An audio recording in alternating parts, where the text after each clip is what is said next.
گرامی قدر حاج محمود صاحب، شاید بخاری صاحب اور بعض احباب جو یہاں جمع ہیں، میرے لیے یہ بڑی عزت کا مقام ہے اور بڑی خوشی مجھے ہو رہی ہے کہ میں ایلیٹ میں یہاں موجود ہوں جو سب کچھ جانتے ہیں، واٹس واٹ اینڈ ہو از ہو۔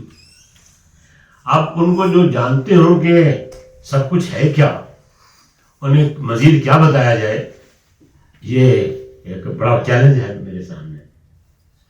اور اب تو اتنا وقت گزر گیا کہ ہم سب جانتے ہیں کہ ہم سب کیا کرتے ہیں، ہم سب جانتے ہیں کہ ہم کیا کہتے ہیں اور پھر کیا کرتے ہیں۔ ہمیں معلوم ہے کہ ہم نے مملکت خدا داد پاکستان کے ساتھ کیا سلوک کیا ہے۔ ہم مملکت خدا داد، یہ لٹرلی درست ہے، یہ بس اللہ کا کرم تھا کہ یہ مملکت ہمیں مل گئی۔ اور بڑی تلخ حقائق ہیں۔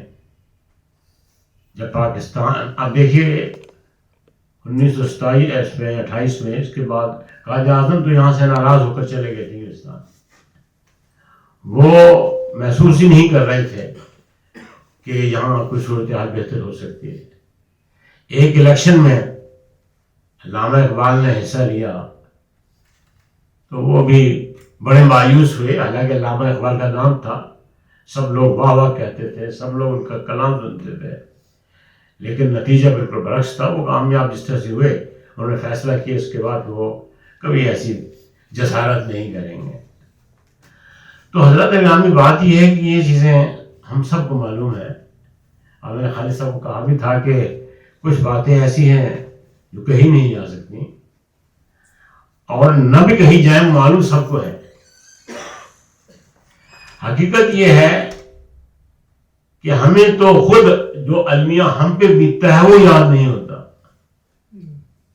جو ہم پہ بیتتی ہے ہمارے گھر میں ہوتا ہے، جو ہم کتنے مرتے دیکھتے ہیں، تباہ ہوتے دیکھتے ہیں، مگر ہم وقتی طور پر تھوڑا سا افسوس کر لیتے ہیں، اس کے بعد we get lost in our world. We never remember what happened. Our memory is so weak and so poor that perhaps we retain nothing. اور شاید اس کی وجہ یہ ہے کہ ہمارے سامنے اعلیٰ مقاصد نہیں ہے۔ آپ لوگ مجھے بہت سے دوست جانتے ہیں کہ جب پاکستان بن رہا تھا تو ہمارے جید علماء کرام پاکستان کے قیام کے حق میں نہیں تھے، اور ان کے دلائل تھے کہ صاحب اگر اس طرح ہم اپنے آپ کو محدود کر لیں گے تو اسلام پھیل نہیں سکے گا، ہم تو ایک حصے میں محدود ہو کے رہ جائیں گے۔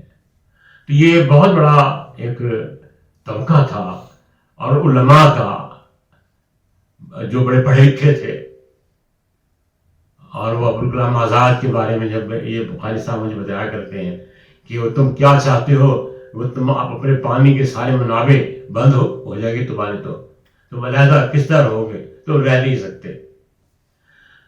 پھر یہ بات ٹھیک ہے کہ یہ نعرہ بلند کیا گیا، اور اس میں ایک نعرہ شامل ہو گیا، دیٹ ورلڈ ونڈر، پاکستان کا مطلب کیا؟ لا الہ الا اللہ۔ ہمیں جب بھی کوئی کچھ کام کروانا ہوتا ہے وہاں ہم یہی کہتے ہیں کہ اسلام کے لیے ہم کر رہے ہیں، یہ نہیں ہوگا تو اسلام نہیں رہے گا۔ اسلام کو ہم ڈھال کے طور پہ استعمال کرتے ہیں، اسلام کو ہم اپنی اغراض پورا کرنے کے لیے استعمال کرتے ہیں۔ اور مزے کی بات یہ ہے کہ اسلام کے لفظ میں اتنی جاذبیت ہے، اتنی کشش ہے کہ جن کو یہ معلوم ہی نہیں کہ اسلام کیا ہے، وہ بھی اس کے لیے نعرے بلند کرنا شروع کر دیتے ہیں۔ تو صورتحال ایک تو یہ تھی، ایسٹ پاکستان ہم سے کیسے علیحدہ ہوا، یا جو ہماری صورتحال ہے وہ کیوں ایسی ہوئی۔ آپ نے ابھی کہا اصل میں جب پاکستان بنا تو قائد اعظم کا تعلق ویسٹ پاکستان سے تھا، علامہ اقبال کا تعلق ویسٹ پاکستان سے تھا، جتنے ہمارے شروع کے لیڈرز تھے ان کا تعلق ویسٹ پاکستان سے تھا، اور جو لوگ قائد اعظم کے ساتھ شامل ہوئے وہ یونینسٹ تھے، اور سن 37 کے جو 1937 انتخابات ہوئے اس میں تو مسلم لیگ کو ایک ووٹ بھی نہیں ملا تھا. That was a total failure. پھر جب آپ نے یہ نعرہ بلند کر دیا کہ پاکستان کا مطلب کیا، لا الہ الا اللہ، اور ینگسٹرز کو اپنے ساتھ لے لیا، یہ نعرہ غلط نہیں تھا. It was not erroneous at all. It carried weight. But did we really mean it? That is the question. تو یہ جگہ جگہ پھر نوجوانوں کو بڑا جوش آیا، اور پھر ہم لوگ بڑے عجیب لوگ ہیں.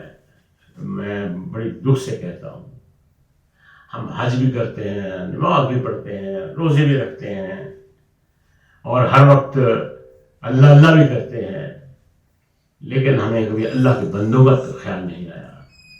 ہم نے کبھی یہ نہیں سوچا کہ ہم کر کیا رہے ہیں. یہ جو کچھ ہمارے سامنے ہو رہا ہوتا ہے، مارکیٹ میں ہو رہا ہوتا ہے، ہماری خوراک خالص نہیں، ہماری تعلیم درست نہیں، ہمارے مقاصد غلط ہیں، اور جو ہم اپنی شکل پروری میں لگے ہوئے ہیں، یہ سب جاری ہے.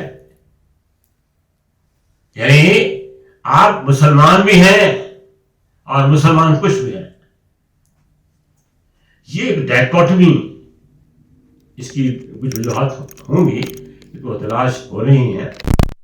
ایک تو یہ تھی کہ جب قائد اعظم نے یہ بیڑا اٹھایا اور قرارداد پاکستان اے کے فضل الحق نے، جو کہ ایسٹ پاکستان کے ہی تھے، پیش کیا، اور یہ نعرہ بلند ہو کے پاکستان کا مطلب کیا، وہ بشیر الدین نے جب یہ لکھا ترانہ، تو لوگ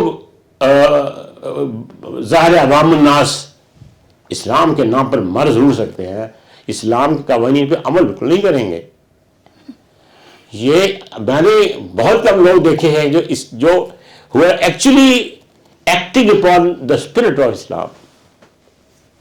یعنی آپ نے داڑھی بھی رکھی ہوئی ہے، آپ بہت سادہ نظر ہیں، سادہ دل ہیں، لیکن وہ ایک صاحب نے لکھا تھا، وہ یار جلدی کر، میں نا ذرا نماز پڑھ رہا ہوں، تو اس میں مرچوں میں یہ ملائی جا، اور تاکہ میرا کام ہوتا رہے، دودھ میں پانی ڈال دو. ابھی وہ ٹھنڈا گوشت جو آپ بیچتے ہیں، وہ مرغیاں مرتی ہیں، ان کو آپ بیچنا شروع کر دیتے ہیں، ساتھ ہی نماز پڑھتے ہیں، روزہ رکھتے ہیں، کئی حج کیے ہوتے ہیں، میں ہر ایک کو دیکھتا ہوں. تو یہ کیا ہے؟ ہم یا تو ہمیں کوئی ایسے گائیڈ نہیں ملے، لیکن ہمارے سب سے بڑے گائیڈ تو نبی صلی اللہ علیہ وسلم تھے اور ہیں. ڈڈ وی فالو ہز فٹ پرنٹس؟ سیرت نبی پہ ہم میں سے کتنے لوگ ابھی عمل کرتے ہیں؟ عفو درز گزر سب سے بڑا اصول تھا نبی صلی اللہ علیہ وسلم کا. ہم کتنے ہیں جو عفو درز گزر سے کام لیتے ہیں؟ ہم تو روزانہ ہمارے ہاتھ میں تلواریں، تیر، بم، اور ایک دوسرے کو مارنے کے لیے تیار رہتے ہیں. تو یہ ایک صورتحال یہاں پیدا ہوئی کہ ہم بعض دوست تو اس لیے مسلمان ہو گئے کہ ان کے ماں باپ مسلمان تھے، تو پھر کیا کرتے، مسلمان ہو گئے، بن گئے. وہ شعوری طور پر کتنے لوگ ہیں جنہوں نے 18-20 سال کی عمر شعوری طور پر اسلام قبول کیا ہو؟ We are simply born in a Muslim family and we call ourselves to be Muslims. No, وہ کیا اقبال کا شعر تھا نا، زبان نے کہہ بھی لیا لا الہ تو کیا حاصل، دل و دماغ مسلمان ہیں تو کچھ بھی نہیں. بات تو یہ تھی کہ ہمارا دل و دماغ مسلم ہوتا، وہ کیوں نہیں ہوا؟ اس میں کون ہو از ایٹ فالٹ؟ ظاہر وہ لوگ ہیں جنہوں نے مذہب کا بیڑا اٹھایا، مذہب کے نام پہ بڑی بڑی مسجدیں بنائیں، بڑے بڑے جلسے کیے اور بڑی بڑی انعامات پائے، وہ لوگ اس کے ذمہ دار تھے. دیکھیے، آپ کبھی بھی آپ پر اثر نہیں ہو سکتا جب تک کہ بولنے والا، آپ کو یقین نہ ہو کہ بولنے والا جو بول رہا ہے اس پہ عمل بھی کرتا ہے. There must be models and we lack models. آپ ٹھیک ہے ہمارے سامنے سنت تو ہے، لیکن مزے کی بات یہ ہے کہ نبی صلی اللہ علیہ وسلم کی جب ہم بات کرتے تو کہتے او جی وہ تو نبی صاحب جی سیدھا گناہ گار بندے ہیں. اور وہ وہ نبی صلی اللہ علیہ وسلم آئی بھیجے اس لیے گئے تھے. لقد کان فی رسول اللہ اسوۃ حسنہ، لقد کان فی رسول اللہ اسوۃ حسنہ، کہ وہ ہمارے لیے ہی was a model for us. اور ہم کہتے کہ نہیں، ہم نے نبی صلی اللہ علیہ وسلم کو شاید اپنے آپ ہی میں سے نہیں سمجھا، بعض نے اپنے آپ ہی سے نکال دیا. How sad, how pathetic, how tragic it is that who was our model, he was deemed to be something supernatural. اگر کوئی سپر نیچرل پاور ہو، وہ کوئی کام کرتے ہو تو کوئی کام نہیں ہوتا. اس سے کیا، اس کے پاس سپر نیچرل پاورز ہیں. لیکن نبی صلی اللہ علیہ وسلم نے جس نے اپنی زندگی کا آغاز کیا، جو مصائب انہوں نے برداشت کیا، جو اصول انہوں نے وضع کیا، ان پر عمل کیا، اور یہ ثابت کر کے دکھا دیا کہ ایک انسان، ایک اچھا انسان، خدا ترس انسان، انصاف پسند انسان، دوسروں کا خیال رکھنے والا، دوسروں سے محبت کرنے والا ہو سکتا ہے. تو یہ ہم صورتحال ایسی ہوئی کہ ہم وی لیک ماڈلس. اب آپ نام لے کر بتائیں کہ کون سا ماڈل ایسا آپ کے سامنے ہو سکتا ہے جس کا آپ نے ذاتی زندگی بھی دیکھی ہو، پیورلی پرسنل لائف، اس کا بزنس دیکھا ہو، اور پھر اسے مسجد میں خطبہ دیتے ہوئے دیکھا ہو. میں نے بڑے بڑے مقررین دیکھے، سنے ہیں، لیکن جب میں ان کی ذاتی زندگی کو پڑھا ہے، I found it totally different.